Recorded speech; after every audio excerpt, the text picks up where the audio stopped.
La entrevista con Guillermo Torres Quirós. Bienvenidos al espacio donde conoceremos la historia a través de las vivencias de los protagonistas. Un espacio abierto donde el diálogo y el intercambio de ideas nos llevan a estar en contacto con nuestro presente.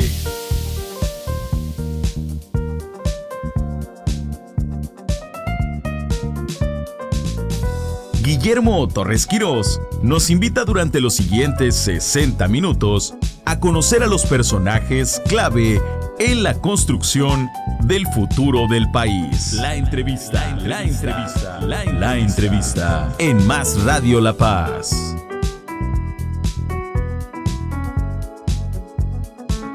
Comenzamos. Bueno, pues estamos una vez más aquí en la entrevista con Guillermo Torres Quirós y en esta ocasión vamos a platicar con un experto en temas de comunicación. Él es Rubén Rebolledo Orregón. Él estudió la licenciatura en Ciencias de la Comunicación en la Universidad Nacional Autónoma de México. Ha participado en distintos medios de comunicación, desde Televisa, pasando a colaborar hoy en día incluso en Heraldo de México, pero además se ha encargado de la comunicación institucional y de hace muchos años lo ha sido de Red Familia. Con nosotros, aquí está, Rubén Rebolledo. Bienvenido, mi estimado Rubén, aquí a este espacio, la entrevista con Guillermo Torres Quirós. Hola Guillermo, ¿cómo estás? Un saludo a ti y a todo el auditorio que te sigue desde Baja California Sur y también en la Ciudad de México. Bueno, y a través de las redes sociales tienes muchísimos seguidores. Así es, mi estimado Rubén. Oye, pues, a ver, cuéntanos, yo sé que tú, cuéntanos un poquito de tus orígenes y de tu dinámica.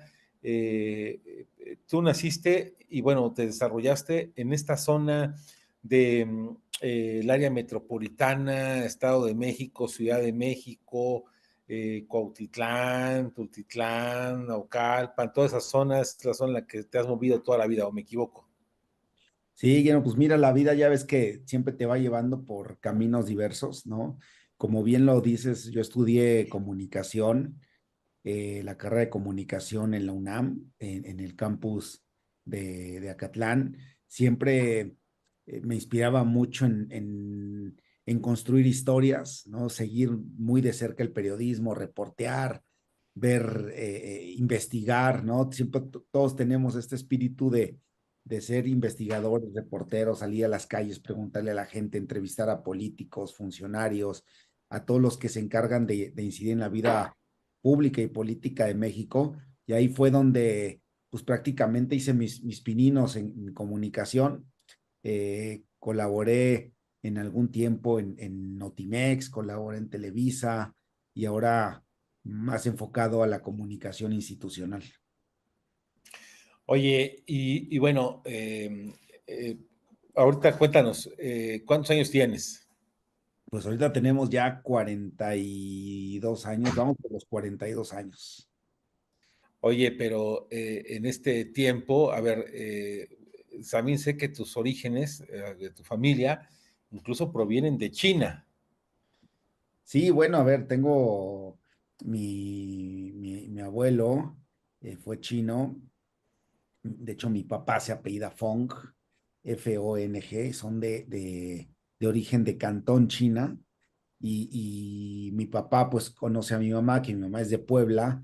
Entonces prácticamente ese término de chino poblano, pues quizás puedo ser yo. Entonces, sí, pero mi, mi, mi, mi bisabuelo era de origen oriental y por ende, pues mi abuelita, ¿no?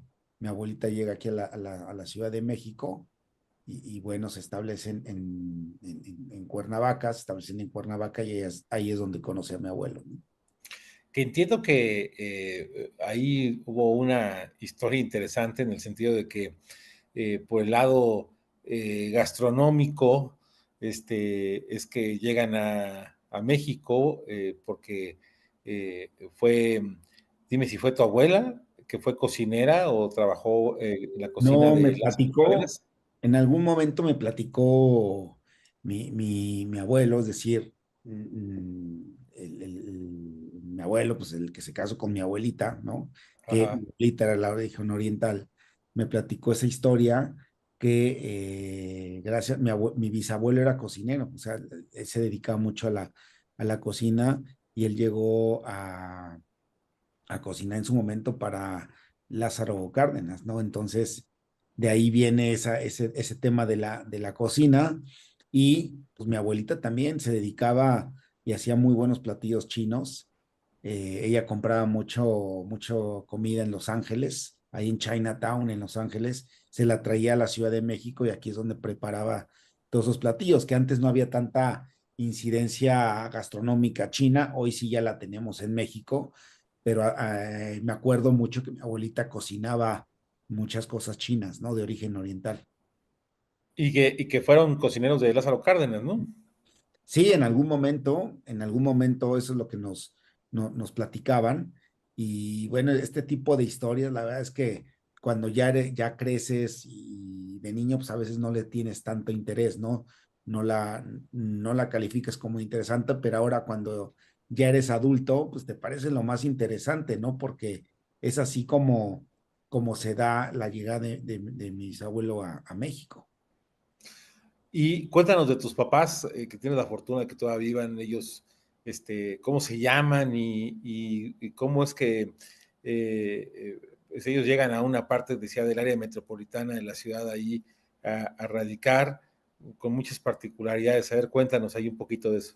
Sí, pues mi papá es de la Ciudad de México, siempre fue capitalino, mi mamá sí viene de Puebla, de Atlisco, Puebla, se conocen, me parece que fue en la preparatoria, en la secundaria, donde mi mamá se viene de Atlisco, pues como todas las familias de Puebla, de Tlaxcala, de varios estados de la República que se vienen a la Ciudad de México para buscar pues nuevas oportunidades, empleo, mejores condiciones de vida, llega a la Ciudad de México, conoce a mi papá siempre fue de la ciudad, y bueno, aquí se conocen y pues deciden formar esta familia, ¿no? Yo tengo otro hermano, un hermano menor, le llevo 5 o 6 años y es así como se conocen mis papás, pero mi mamá viene de la ciudad de Puebla. ¿Y cómo fue tu infancia, mi estimado Rubén? Hijo, yo creo que puedo calificar que fue muy feliz, la verdad no me puedo quejar, llenos de primos. Mi mamá viene de una familia de 11 hermanos, en promedio de 2 a 3 hijos por hermano. Mi papá viene de una familia de 8 hermanos, es decir, yo vengo de esta riqueza de familias grandes donde tenías muchos primos, muchos tíos, donde llegabas a la casa de la abuelita y había muchísima gente, las navidades eran llenas de gente, los cumpleaños también. Entonces, siempre del lado de mi mamá había muchísimas reuniones familiares, cosa que me encantaba y la seguimos frecuentando y provocando porque me parece que es lo más importante y lo más feliz de tu vida, tu familia. Y bueno, yo tuve una niñez muy feliz, llena de primos, llena de actividades. Teníamos un equipo de fútbol, los primos, llegábamos a ganar pues muchos trofeos y eso es lo que te alimentaba muchas veces, ¿no? El terminar tu jornada de escuela para el fin de semana irte a la casa de tu abuelita donde sabías que iban a estar ahí todos tus primos. Incluso allí teníamos muchísimos amigos. Y bueno, la verdad es que también en la familia por parte de mi mamá, siempre salíamos o armábamos muchos días de campo, ¿no? Y todavía cuando nos juntamos los primos, recordamos cuando nos íbamos de día de campo y era muy rupestre, ¿no? Ni siquiera hacía falta muchas cosas, con que tuvieras disponibilidad, agarrabas y te ibas a Río Frío, allá rumbo a Puebla, ¿no? Que antes eran bosques, Ujú. Río Frío, Llano Grande, y te ibas todo eso, y donde encontrás un lugar clarito y con pasto, pues ahí te asentabas, ¿no? Y comías lo que podías o lo que llevabas. Y la verdad, eso en lo particular a mí me hizo y me hace muy feliz, ¿no? El convivir tiempos en familia y creo que mi niñez lleno también de todas estas tradiciones mexicanas como las posadas, los 15 de septiembre, eran muy, muy familiares. La verdad que no me puedo quejar. Yo creo que pude tener una niñez, este, bastante, bastante feliz. Claro, a ver, con sus altibajos, ¿no? Tus problemas existenciales de niño, donde en algún momento pues, hay crisis en tu familia, pero pues nada que no se pueda superar, la verdad, ¿no? Oye, tú dices que, bueno, la curiosidad y todo esto te motivó a estudiar la carrera de comunicación, lo haces allá en la UNAM, en la máxima casa de estudios, pero lo haces allá en Acatlán, en la FES Acatlán, o todavía te tocó en ENEP en ese momento.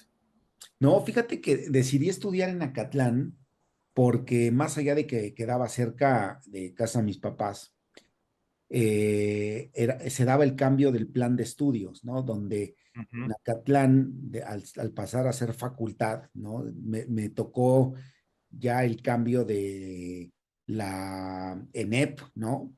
A la FES Acatlán y se cambia todo el plan de estudios y se enfocan mucho en Ujú. aquel momento en los medios de comunicación electrónicos, no tanto en la comunicación o el periodismo muy tradicional que se daba en ciencias políticas en CEU. Aquí viene un nuevo plan de estudios y a mí me interesa mucho estudiar ese nuevo plan de estudios que está enfocado a los medios electrónicos. Es como si hoy alguna facultad de la UNAM migrara de los medios electrónicos de radio y televisión a una carrera donde hubiera materia sobre inteligencia artificial y los nuevos medios de comunicación, ¿no? Ese trance me tocó a mí vivirlo del periodismo tradicional a los medios de comunicación electrónicos, me llamó muchísimo más la atención y por eso fue el que tomé la decisión de estudiar en la FES Acatlán, ¿no? Oye, y bueno, estando de estudiante, empiezas a hacer tus primeros pininos, tus primeras prácticas. Y cuéntanos, ¿cuál fue tu primer trabajo? Bueno, sé que fue en la Nota Roja, pero cuéntanos un poquito cómo fue esas primeras experiencias.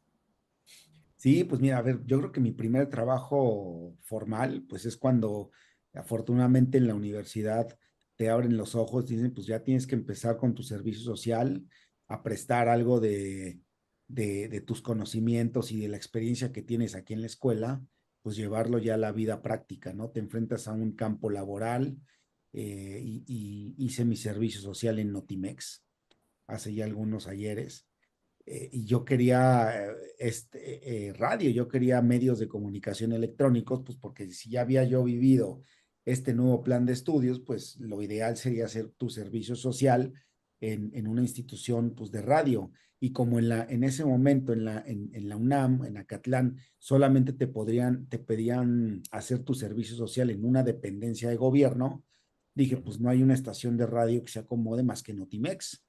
Entonces todavía me tocó hacer mi servicio social en Notimex, en la extinta Notimex, y tuve mi primer jefe, digamos, de trabajo formal enfocado ya en esta carrera profesional, a Víctor Manuel Subersa Blanco, que en su momento fue reportero de Gutiérrez Vivoy, con un reportero de mucha trayectoria, y él era el director de radio y televisión de Notimex, ¿no? Un señor pues, más o menos como de 1,90, 1,95, medio fornido, con una muy buena voz.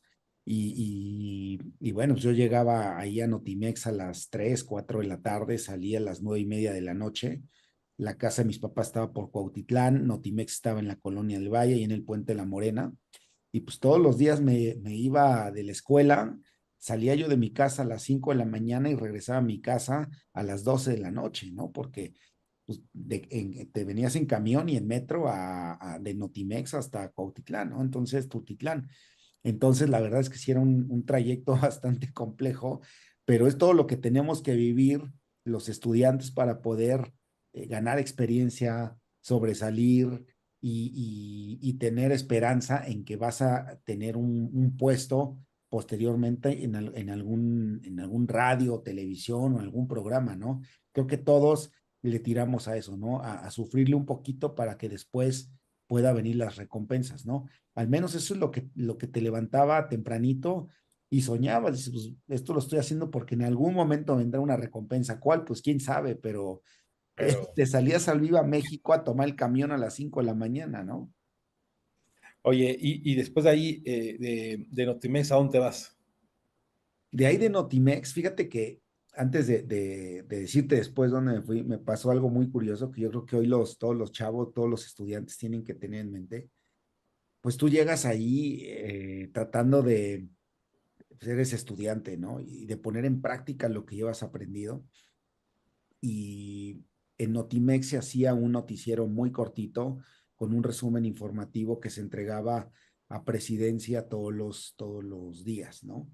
Y ese noticiero lo grababa un gran amigo que ahora vive en Cancún, Pedro Rodríguez, que era el conductor de la tarde en Notimex. Y entonces, yo siempre quería, y te daban muchas veces oportunidad de entrar a la cabina y grabar algunas de esas notas, ¿no? Porque también creo que parte de que el estudiante lo tengas ahí, pues no nada más es pues calentando una silla, te daban oportunidad de entrar a la cabina, etcétera, ¿no? Entonces, yo como siempre fui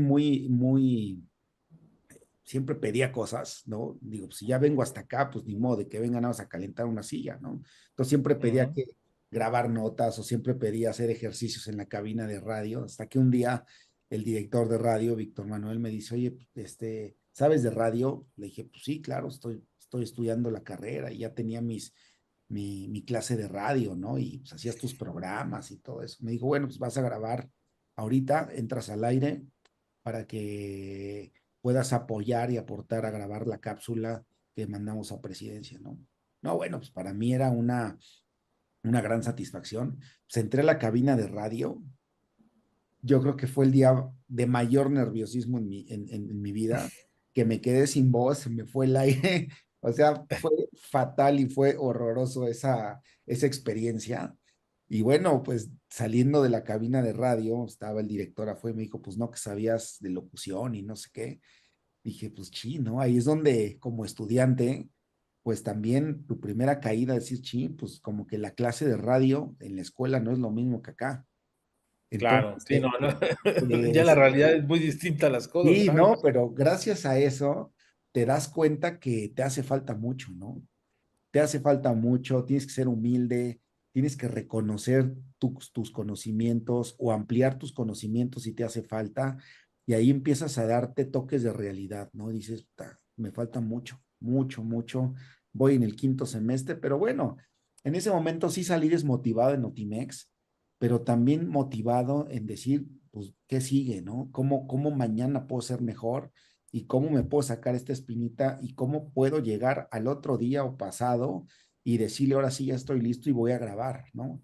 Y podrías perder un poco el autoestima, pero de ahí tienes que agarrar fuerzas para poder volver a sanarte y volver a ser, pues hasta un poco resiliente y decir, no, pues vamos para adelante. Y yo creo que muchos jóvenes hoy les falta eso, fíjate, les falta esa hambre de decir, pues ya la regué, cometí este error, tengo que sufrirle un poquito, pues tengo que ser resiliente para dar más y hacer más, ¿no? Yo creo que eso es un factor muy importante en la vida de todos los jóvenes estudiantes que hoy hacen sus prácticas profesionales en alguna institución.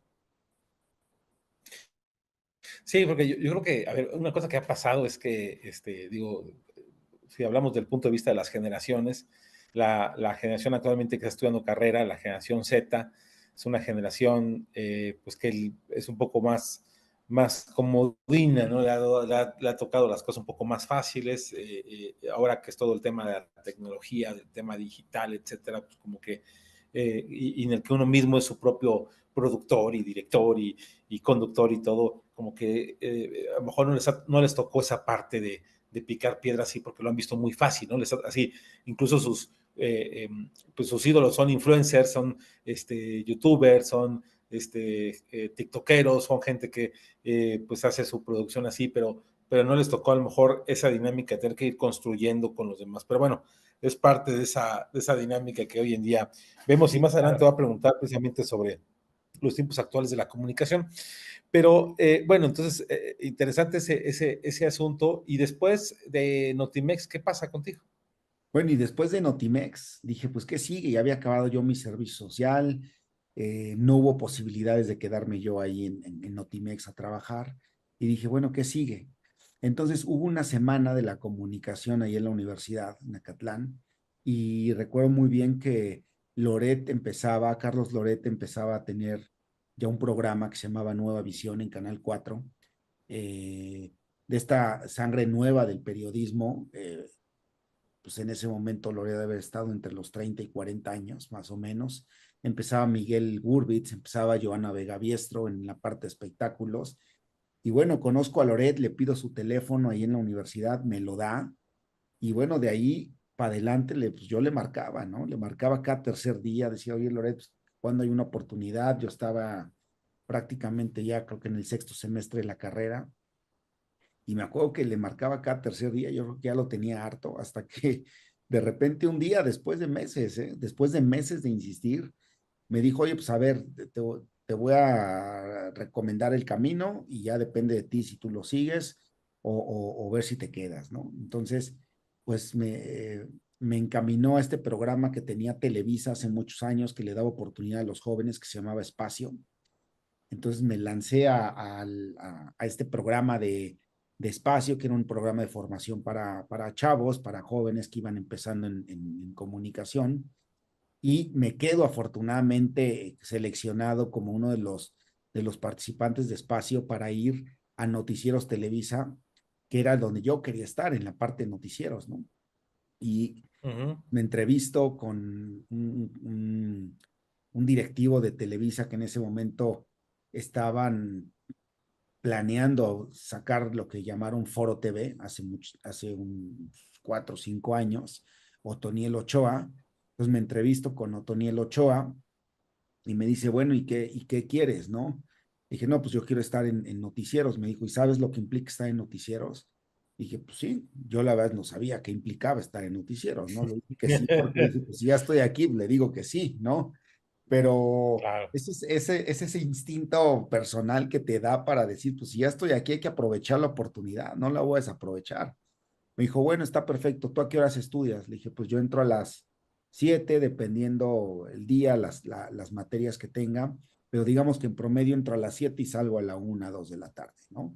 3 de la tarde si tengo idioma, porque en Acatlán tenías que tener 2 idiomas, ¿no? Lo que llaman en la comprensión de lectura de 2 idiomas. Entonces yo estudiaba francés y a veces inglés, algunos días, entonces salía a las 3 de la tarde. Me dijo, bueno, vamos a hacer una cosa, vas a entrar a las 6 de la tarde y vas a salir a las 12:30 de la noche, cuarto para la 1 de la mañana. Dije, chino, pues ahora sí como dicen los chinos, ¿no? Ten cuidado con lo que pides, no vaya a ser que se te cumpla. Pues se me cumplió estar en Noticieros Televisa y me dice, vamos a lanzar un nuevo proyecto que se llama noticierostelevisa.com. Empezaba el internet cuando esmas.com le daba servicio a Televisa y Televisa todavía no entendía lo que era el internet, todavía no entendía sobre las páginas web, pero quería estar a la vanguardia, y el que tenía la receta pues, era una empresa que se llamaba esmas.com, que le daba el servicio a Televisa. Entonces me mandan con Paco Ramírez, un periodista también de mucha trayectoria, que me parece que hoy en día está en TVC Noticias, conduciendo, Es correcto, sí. haciendo un trabajo impecable, la verdad es Paco. Pues Paco era el responsable de echar a andar noticierostelevisa.com, era el director del portal, y me aceptan haciendo prácticas profesionales en noticierostelevisa.com. Ahí conozco a muchas personas, la verdad, muy profesionales, todos ellos editores. Entonces, ¿qué tenía que hacer yo como practicante en Televisa? Pues entrar a llegar temprano, ¿no? Lo único que en ese momento Televisa te pagaba era con un taloncito que te daba acceso a lo que llamaban el mofle, que era el comedor de Televisa, que costaba 10 pesos de comida. Con eso te pagaban. Y, y con la experiencia que pudieras ganar adentro y con las relaciones que pudieras tú como estudiante en ese momento, como becario, pudieras ganar, ¿no? Entonces, entro a televisa.com y pues me encargo ahí supe pues más de redacción, cabecear, ¿no? Buscarle el mejor título a la nota, poner los balazos, el cuerpo de la nota, empezaban las infografías, empezaba la fotogalería, empezaba la videogalería, entonces tenías la nota de prensa en bruto, en texto, esa tú la tenías que editar, la tenías que subir a un programa que se llamaba Cosmos, y Cosmos era dificilísimo porque si te equivocabas en algún proceso para subir esa nota, es decir, si tú llevabas ya el paso 5 para subir esa nota informativa y te habías dado cuenta que dentro del texto había una letra o te habías comido una letra, había una falta de ortografía, tenías que regresar a cargar otra vez al sistema la nota. Entonces era bien complicado. Entonces tenías que tener todos tus sentidos para poder cargar esa nota, ¿no? Y después tenías que recortar la foto y luego tenías que hacer el video, y era todo un proceso, ¿no? Y muy interesante, la verdad, muy, muy padre. Y de repente me daban chance, tenía un jefe directo que se llamaba Miguelito, que le decían Miguelito, Miguel Camacho Campo, que hoy me parece que tiene su columna ahí en el portal de Joaquín López Dóriga. Entonces Miguelito, pues era prácticamente el que nos llevaba y era el coach, el editor de toda la noche. Y pues yo salía de ahí a las 12:30 de la noche, ¿no? De Televisa, acabando el programa de Joaquín, del noticiero, que acababa más o menos 11:30, 20 para las 12. Pues yo salía a esa hora y la verdad, mis papás, híjole, no sabes el apoyo que tuve por parte de ellos, porque tanto mi papá como mi mamá me esperaban afuera de Televisa todos los días. Todos los días me esperaban afuera de Televisa para que yo saliera cuarto para la 1 de la mañana y de ahí nos regresáramos a la casa, ¿no? Entonces, así me la aventé un buen tiempo, pero gané muchísima experiencia. O sea, ahí te das cuenta que toda esta parte que muchas veces, ¿no? En las universidades, sobre todo en la UNAM, que tiene una ideología pues más de izquierda, una ideología más irreverente, ¿no? Que los profesores tratan de, pues también de hacer su chamba e incrustártela de una u otra manera. Llegas a Televisa y dices, no, maestro, aquí, ¿cuál Che Guevara y cuál pensamiento? Aquí es trabajar y se acabó. O sea, aquí no existe nada de eso, ¿no? Entonces te das cuenta que vienes de un mundo completamente diferente al que te vas a incrustar y te tienes que moldear y ser parte de este sistema que no encajas. O sea, prácticamente es un cortocircuito, ¿no? Un cortocircuito tremendo, donde también hay mucha competencia, porque en época donde yo estaba en Televisa, pues había mucha competencia, había muchos chavitos que llegaban con el doble de habilidades que tú tenías otras, y todos luchando por un puesto de trabajo o luchándose por el sueño de quedarse a trabajar en Televisa en algún proyecto. Entonces le tenías que echar más ganas, y si el cuate de al lado se quedaba a las 12 de la noche, tú te quedabas a la 1 de la mañana para que el jefe se diera cuenta que eras todoterreno y que podía contar contigo para que te tomaran en cuenta después para poder trabajar, que al fin de cuentas eso es lo que buscábamos todos, ¿no? Y ahí se van quedando muchos en el camino. Unos renuncian, otros están dispuestos a dar el 100, otros el 150%, y ahí tienes que tener piel dura y aguantar y resistir los trancazos, y ahí es donde te empiezas a dar cuenta que la vida laboral y la carrera que tú escogiste, pues es más de resistencia que otra cosa, ¿no? Y así te vas fogueando, así te vas fogueando. Pues bueno, vamos a ver, está muy interesante lo que nos acabas de decir y creo que va mucho hacia cómo ha evolucionado también el tema de la comunicación y el tema de ser profesional y todo esto. Vamos a hacer nuestra pausa y vamos a seguir aquí platicando con Rubén Rebolledo acerca de la comunicación, de su trayectoria en el tema de los medios. Y bueno, pues un momento más, regresamos. La entrevista con Guillermo Torres Quirós.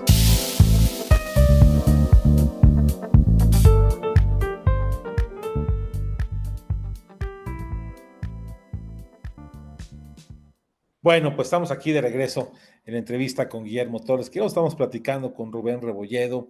Él es maestro en temas de comunicación y bueno, pues nos ha platicado ahorita pues de su arranque en la vida ya laboral, pues haciendo sus prácticas, primero servicio social en Notimex, después prácticas profesionales en Televisa.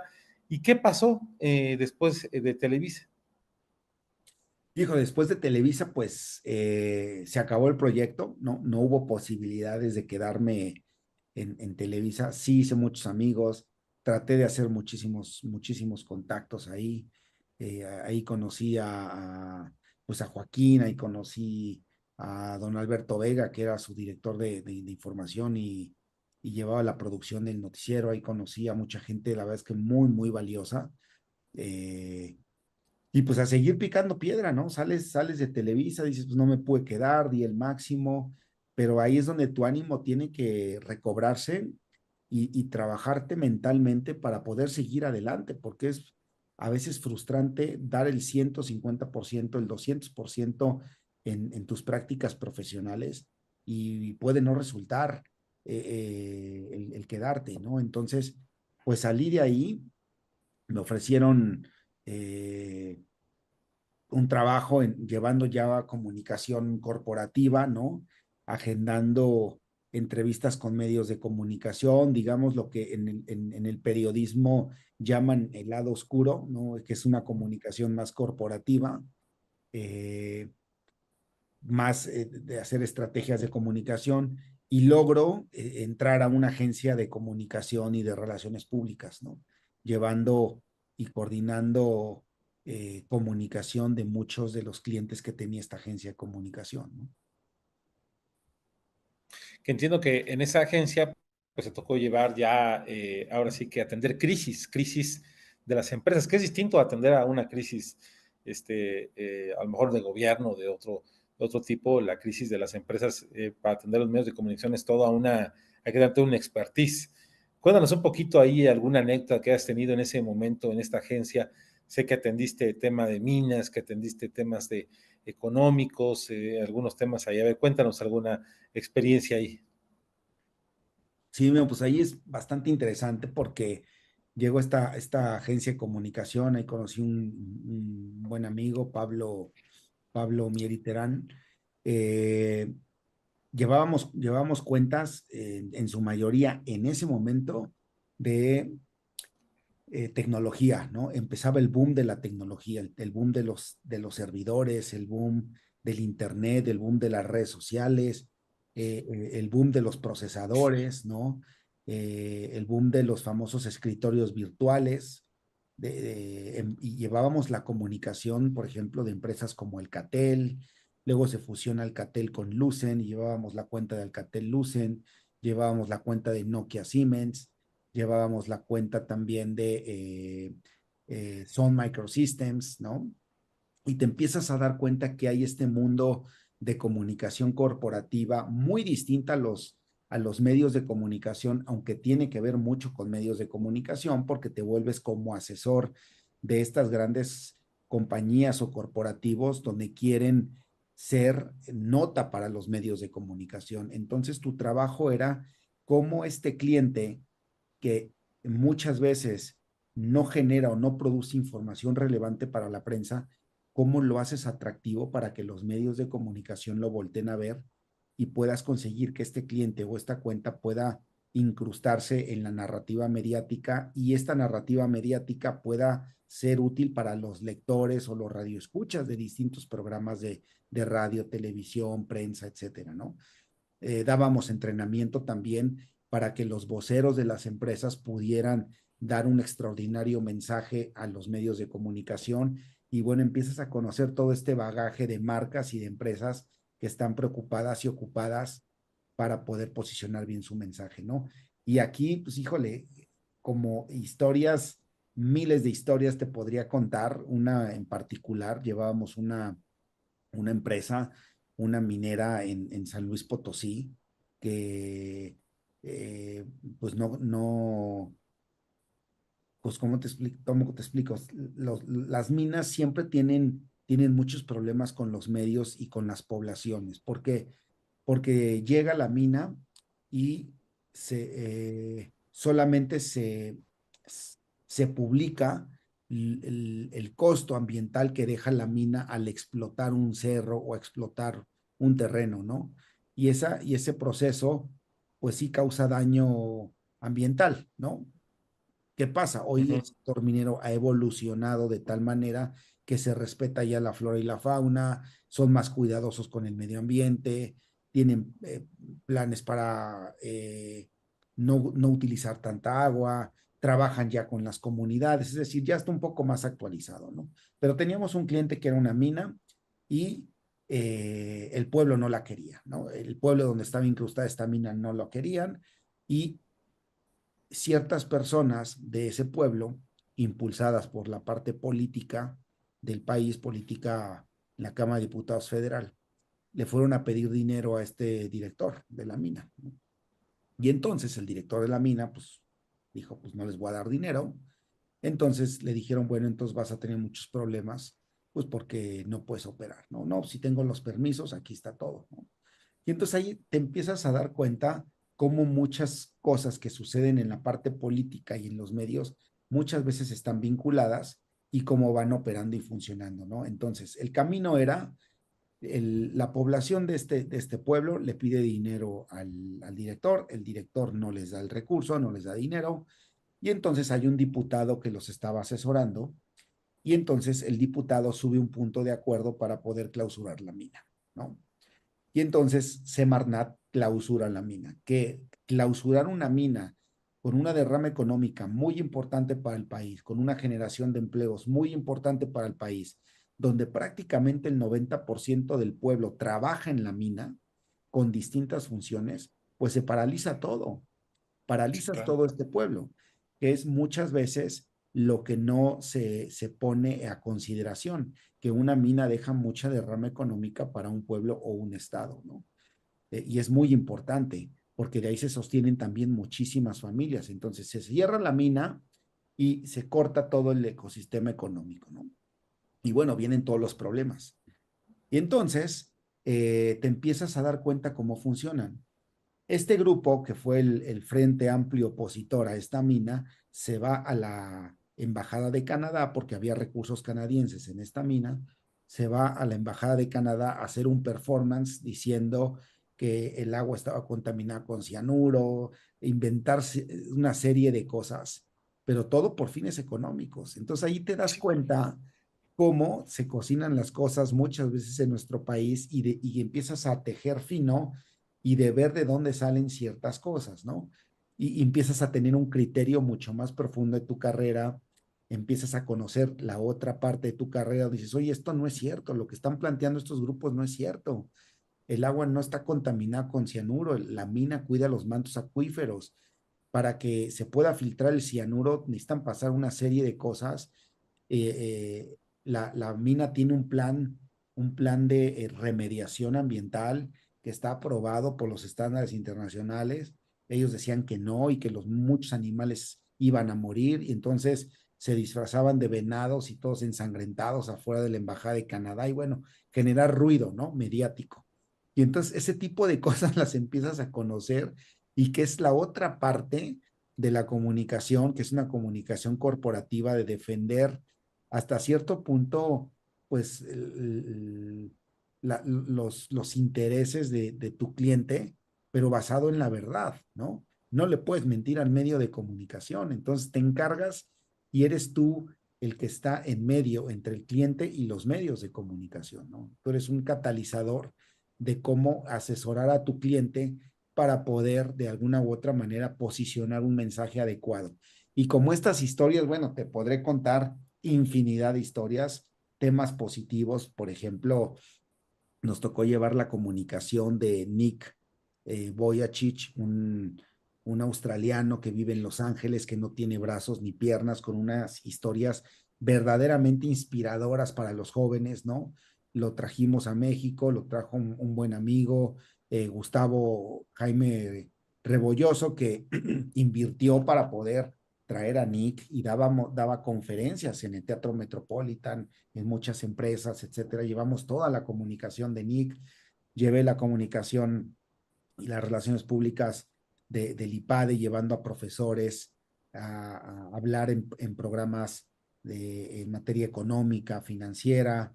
Llevé la cuenta también de algunos colegios también. Llevamos la cuenta de la Cámara de Comercio de Canadá. Bueno, te podría hablar de 50, de Uh -huh. 50 proyectos, 50, 60 clientes en los que todos tenían algo que comunicar y algo en que les podríamos asesorar. Y la verdad es que pues, nos iba bastante bien. Creo que la comunicación hoy en día juega un papel fundamental en las empresas, juega un papel fundamental en las familias y juega un papel fundamental en el país hoy en día, ¿no? Las narrativas son poderosísimas hoy en día, ¿no? Oye, ¿y qué pasó después de estar en esta agencia? ¿Qué pasa contigo después en tu carrera, en tu vida profesional? Pues después de pasar por esta agencia, me voy a otra agencia de origen francés, me invitan a colaborar ahí en Publicis. Ahí llevo gran parte de la operación de Publicis Consultants, que era la división de relaciones públicas de esta empresa. Y ahí ya llevábamos una comunicación también muy corporativa, pero más de producto, ¿no? Llevamos la cuenta de Renault, llevamos la cuenta de Garnier, llevamos la cuenta de Versace, de Ferragamo, ya marcas de lujo, donde es otro estilo de comunicación, otro tipo de comunicación que te va dejando estas experiencias, pero hay un común denominador en todas ellas, ¿no? Las palabras, la narrativa, la magia con la que tú logras convencer o ser atractivo para un medio de comunicación, para decirle, esto es muy atractivo para tu público, esto lo debe conocer tu público, esta información es primordial que la conozca tu público y también convencer al editor, al director editorial de algún periódico, de algún medio de comunicación, algún conductor de radio, que se interese en los temas que tu cliente tiene, ¿no? Y tú darle ese spin informativo que puede ser un ganar-ganar. Gana tu cliente porque él transmite su información, gana el medio de comunicación porque tiene un experto que habla de ese tema y ganas tú también, pues porque de una u otra manera te vuelves en enlace entre ambos. Entonces me fui a esta empresa que se llama Publicis en Santa Fe.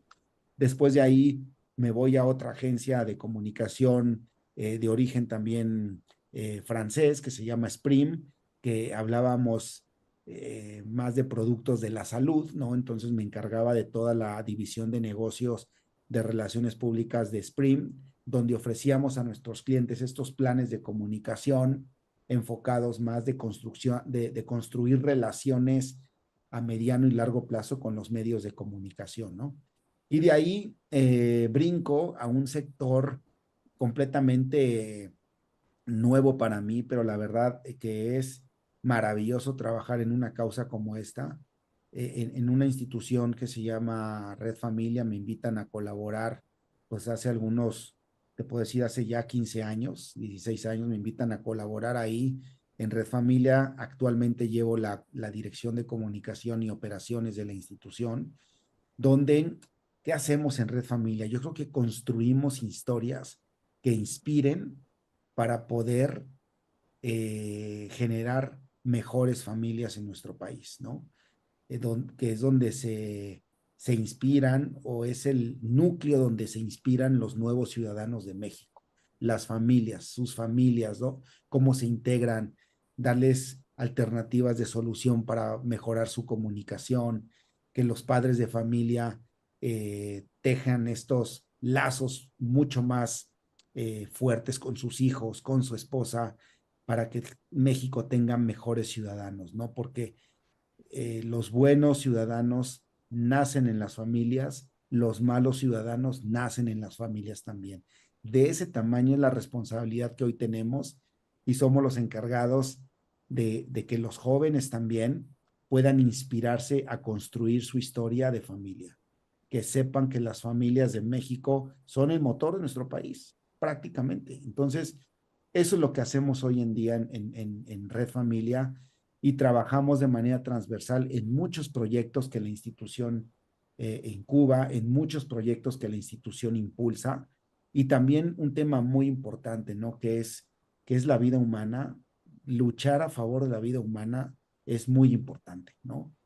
Porque hoy en día vemos que eh, las historias de muchas familias que perdieron a un integrante por el crimen organizado, por un asalto, donde el valor de la vida se está perdiendo en nuestro país.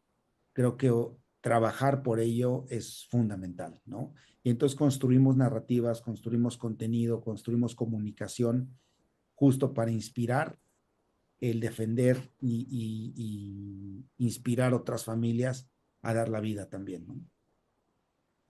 Oye, precisamente en este Paso, que estás actualmente ya hace más de 15 años en Red Familia y la parte de la comunicación y pues esta parte, como decías tú, ¿no? La narrativa de la importancia de la familia, de todo lo que está ahí alrededor.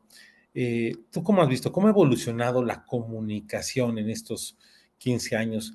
Eh, Hoy en día está muy de moda, por ejemplo, la inteligencia artificial, como un elemento. Otro es la comunicación, probablemente en las redes sociales, que ahora hace que la persona interactúe más y que se vaya por el tema del nicho, ¿no? De ir hacia un nicho en particular. Esta época de la segmentación, ¿no? Que todo es segmentado, entonces todo es más especializado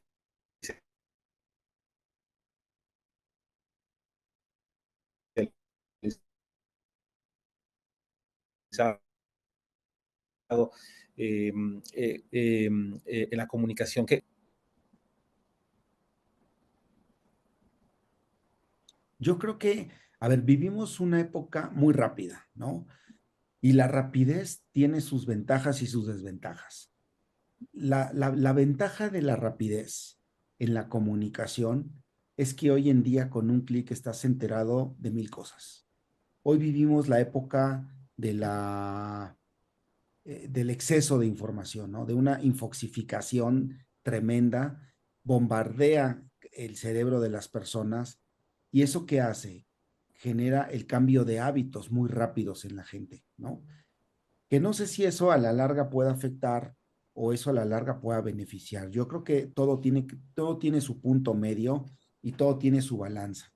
Hoy la cultura de un país, la cultura de una familia, la cultura que tiene incrustada una persona en su ser puede cambiar. Hoy en día yo veo que en los jóvenes en segundos puede cambiar tu forma de pensar. Y un contenido con el que antes Televisa se tardaba 2, 3 años a través de una novela, dejarte una historia de una chica pobre pero que sale adelante y que eso te lo develaban en 6 meses, como María Mercedes, por ejemplo. sí. Hoy, un joven viendo una historia en un TikTok de 1 minuto puede cambiar su forma de pensar y puede ser inspirado por otros para poder cambiar sus hábitos en su vida. De ese tamaño estamos viviendo un cambio cultural gracias a los contenidos. ¿Qué implica esto? Las palabras, la narrativa, los tonos. Hoy vivimos una época donde importa mucho el cómo lo dices, no tanto el qué. Puede tener un influencer un trasfondo nulo, pero si sabe cómo conectar con su público, le haya el tema de cómo conectar con ese público y dónde encontrarlo y transmitirle ese mensaje, puede incidir de manera directa en ellos. Y hoy lo vemos en los jóvenes, donde la credibilidad total ante un influencer que no tiene muchas veces conocimiento de muchas cosas o a profundidad, le terminan creyendo al 100% un cierto sector de la población, ¿no? Vemos otro sector de la población más adulto, más tirándole a los 60 años, ¿no? Donde hablamos mucho de las fake news. Todavía hay personas de 65, 70 años que están tratando de ser inspiradas por estos dispositivos móviles que se creen todo lo que hay en las redes sociales. Y tenemos, yo creo que todos una tía o una abuelita o una mamá que te dice, híjole, es que hijo va a cambiar esto, no mamá, es que eso es fake news, no, eso no puede ser. Y ahora con la inteligencia artificial, donde vemos a la persona, donde vemos su gesto, donde vemos las mismas palabras que utiliza, diciendo cosas que podrían en algún momento tomarse como verdad. O sea, ya hemos evolucionado a tal grado de clonar la voz de la persona, los ademanes de la persona y hacerlo hablar cosas que tú quieres que diga esa persona. Que eso es un riesgo muy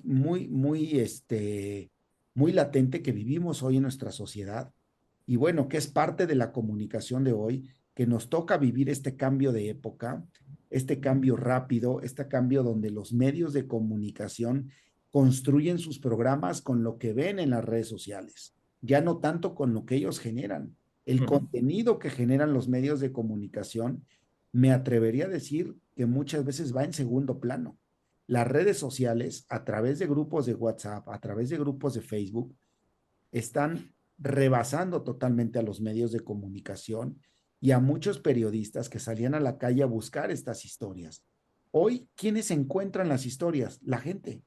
La gente con su celular y con su cámara documenta, lo sube a las redes y se convierte en periodista urbano, transmitiendo una información y con su propia línea editorial, ¿no?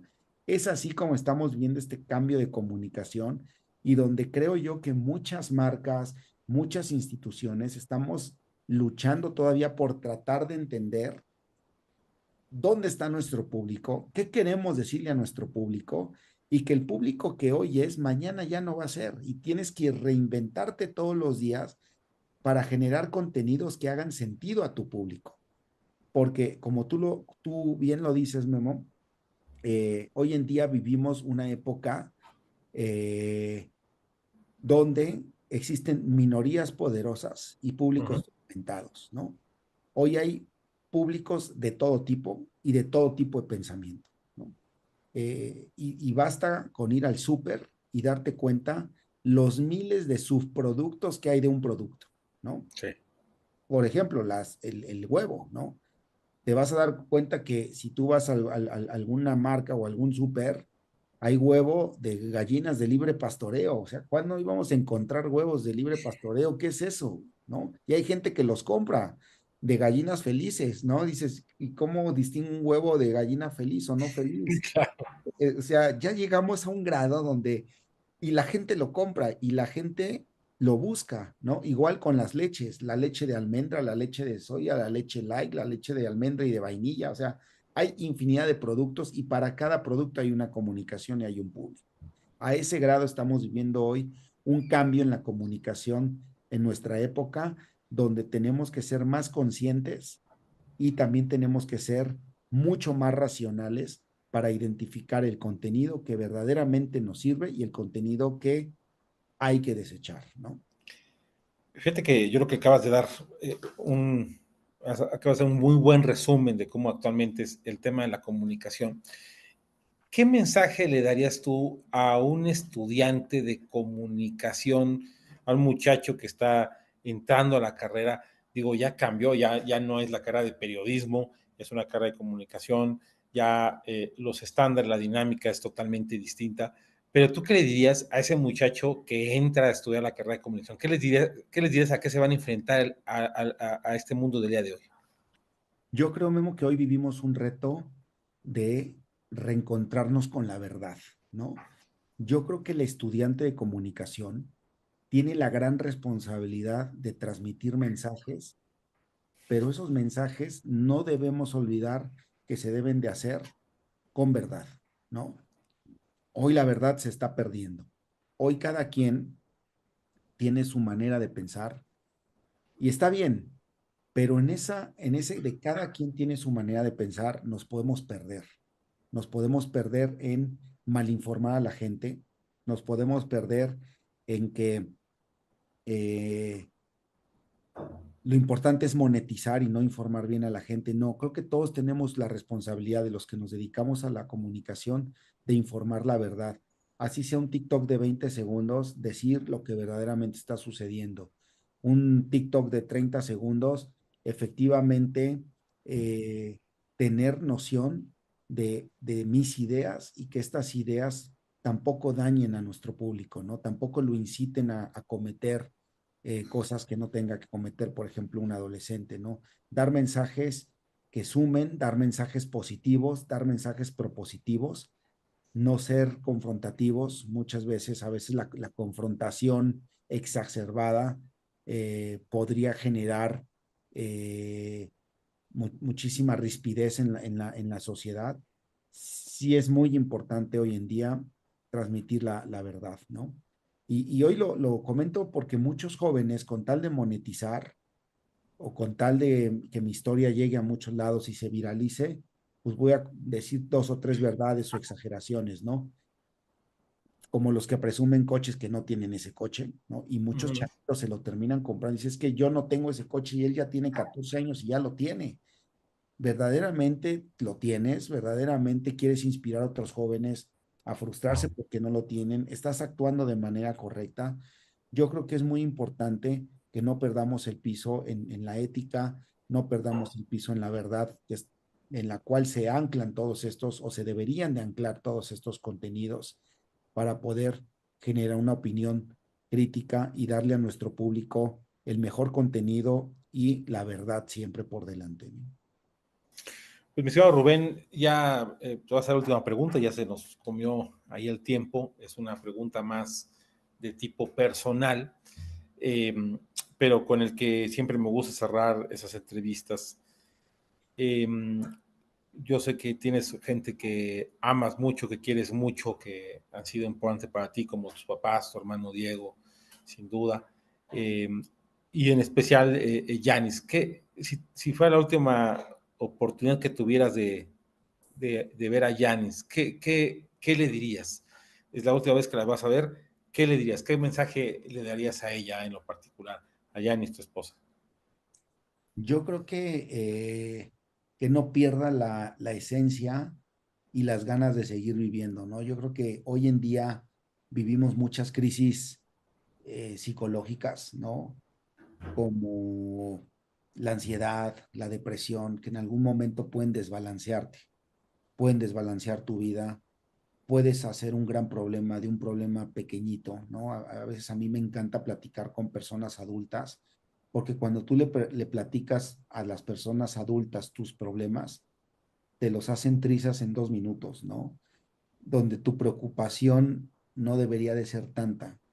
Y yo creo que eso le diría, que siga viviendo con intensidad, que disfrute mucho su paso por este mundo y que no se deje llevar por estas olas que hoy vivimos mucho, como la ansiedad, la depresión, ¿no?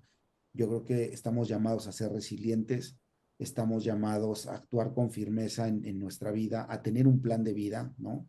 A fortalecer su plan de vida y, como decía un gran amigo, ¿no? Que la muerte nos agarre viviendo. ¿Y qué significa que la muerte nos agarre viviendo? Que es una frase de verdad tan llena de riqueza, de que siempre estés en movimiento, de que siempre estés generando cosas productivas para los demás, no tanto para ti. Yo creo que también eso se lo diría, que fortalezca el vivir para los demás y el servir a los demás.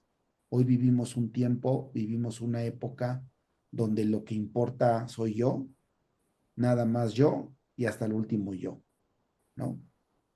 Y dejamos de pensar en el otro, dejamos de ponernos en los pies del otro, de nuestro hermano, de nuestra familia, de aquel primo que a lo mejor lo podemos criticar, pero no sabemos su historia de vida, no sabemos por lo que está pasando, ser empáticos también, ¿no? Entonces, que la vida nos agarre viviendo, haciendo el bien para los demás, ¿no? Eso es lo que yo le diría.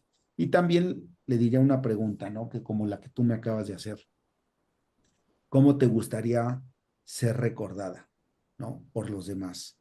No nos vamos a llevar nada. Muchas personas a veces podríamos cometer el error de pensar que cuando vayamos al cielo, si es que todos vamos para allá, esperemos, ¿no? Nos vamos a llevar en un camión de mudanzas todas nuestras cosas. Eso es un error. O sea, no te vas a llevar absolutamente nada. Lo único que te vas a llevar es cómo las personas te van a recordar, cómo quisieras ser recordado cuando tú ya no estés aquí. Y en tu familia pueden haber personas que pasan desapercibidas o pueden haber personas que tocaron tu corazón, te abrazaron en algún momento e hicieron algo por ti. Yo creo que esas son las más recordadas. Eso es lo que tendríamos que pensar y dejar en este mundo. Cosas positivas y cómo nos gustaría ser recordados, ¿no? Pues muchísimas gracias, mi estimado Rubén Rebolledo. Te agradecemos muchísimo pues el que hayas aceptado esta entrevista, que has platicado aquí con nosotros. Invitamos a que te sigan en las distintas redes sociales. ¿En dónde estás? Rubén Rebolledo Orrego en Facebook y Rubén Rebolledo en Instagram. Que últimamente estaba publicando precisamente en el Heraldo de México sobre el tema de la comunicación, así que los invitamos a que busquen ahí los artículos que ha estado haciendo el buen Rubén Rebolledo. Bueno, pues esto fue la entrevista con Guillermo Torres Quirós. Les invitamos, como siempre, a seguir toda la programación de Más Radio en el 101.5 de FM, así como pues la participación de un servidor los lunes y viernes a eso de las 7:15 de la mañana en el noticiero con Ana Lubet, en el que también pueden escuchar ahí este análisis político. Y pues a invitarlos, si Dios quiere, la próxima semana a otra emisión más de la entrevista con Guillermo Torres Quirós. Hasta la próxima. La entrevista con Guillermo Torres Quirós.